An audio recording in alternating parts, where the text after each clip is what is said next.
Hey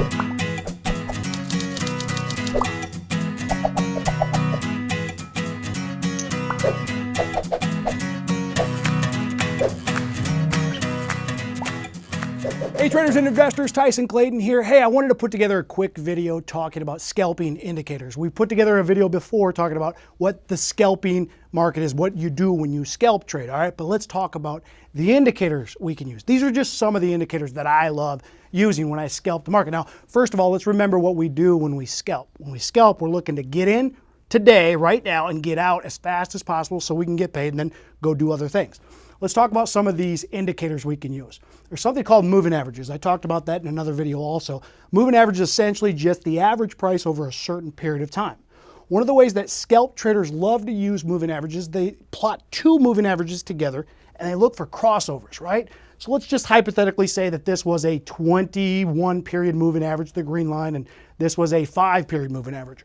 When the 21 period or the 5 period crosses over the 21 period, like right there, that's an indication that short-term price action is now starting to overtake longer-term price action.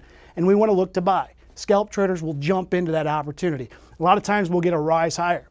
What we'll look for on the downside is we'll look to short or sell when we get the cross of the 5 period over the 21. Again, 5 and 21 are just examples. You can use settings such as 5 and 13, 7 and 24, all sorts of different settings. But this is moving averages. And again, as you can see, what we'll do is when price moves higher, we're going to look for that short-term moving average to cross above the longer term, and that's when we're going to ride it higher. And then the opposite is true on the downside.